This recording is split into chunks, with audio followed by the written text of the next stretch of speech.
Baik, kita mulai ya. Saya awali dari dasar-dasar tujuannya stoik yang sering dibahas orang, sebelum nanti ke nasihatnya untuk yang patah hati. Bagi stoikisme, tujuan hidup itu ya kebahagiaan. Itu nulisnya salah. Harusnya kebahagiaan, bukan kebahagiaan. Eudaimonia. Eudaimonia itu bahagia dalam bahasa Yunani, yang artinya adalah kepuasan jiwa atau perkembangan jiwa, kemajuan jiwa. Nah, istilahnya eudaimonia karena berhubungan dengan daimon. Daimon itu sifat batin yang ilahiyah. Ini kalau disambungkan berarti bahagia itu jiwa yang tambah maju, tambah berkembang, menghidupkan sisi-sisi ilahiyah dalam diri kita sehingga kita puas. Sisi-sisi ilahiyah itu ya tentu saja kebenaran dan kebaikan. Jadi kalau kita jadi orang baik, jadi orang yang benar, itu kita sedang menghidupkan sisi ilahiyah kita. Dan ini membahagiakan, membuat kita puas. Kalau kepuasan kita sumbernya ini, itulah kepuasan yang sejati, itulah namanya kebahagiaan. Jadi bahagia itu bukan kesenangan karena tujuan kita tercapai atau kita mendapat kenikmatan. Tapi bahagia itu kepuasan ketika kita bisa melakukan kebaikan, menghidupkan kebenaran. Inilah bahagia versi stoikisme yang dikenal sebagai eudaimonia. Ini mirip dengan gagasan-gagasannya Aristoteles dan juga Socrates. Cirinya orang bahagia itu jiwanya puas karena melakukan yang terbaik yang dia mampu. Kalau di kitab-kitab para filosof muslim itu pakai istilah sukunun nafas. Sukunun nafas itu jiwa yang tenang sudah, yang sudah sakinah. Tapi sakinahnya karena sudah melakukan kebaikan.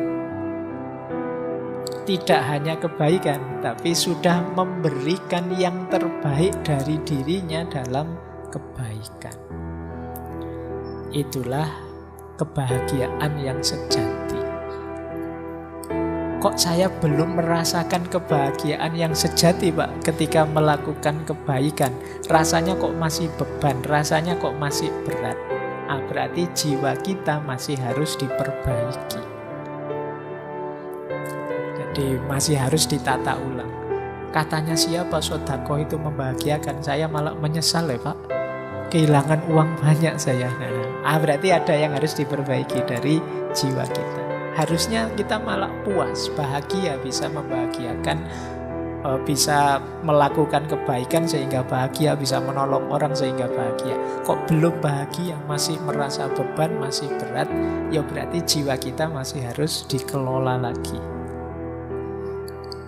Nah, di yang biru itu saya kasih beda. Kalau bagi kelompok epikureanisme yang dikenal agak hedonistik, bahagia itu ya karena kesenangan dan ketenangan.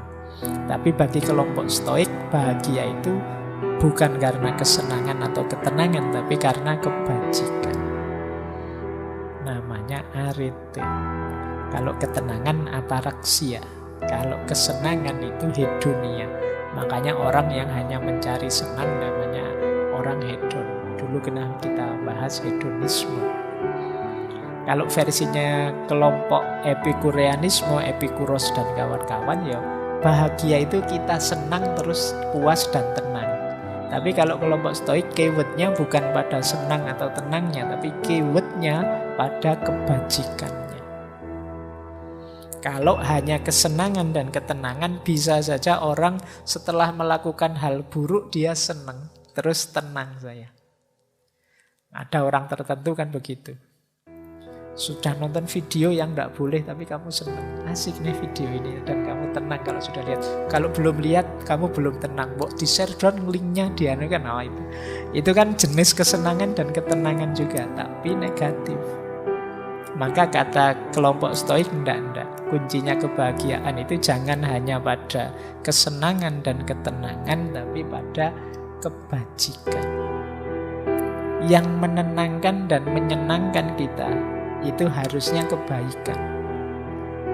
Kok melakukan kebaikan kita jadi gelisah, tidak tenang, atau kita tidak merasa senang sama sekali, ya berarti jiwa kita perlu di-upgrade lagi. Level jiwa kita memang masih perlu lebih ditinggikan lagi. Nah, ini kuncinya kebahagiaan.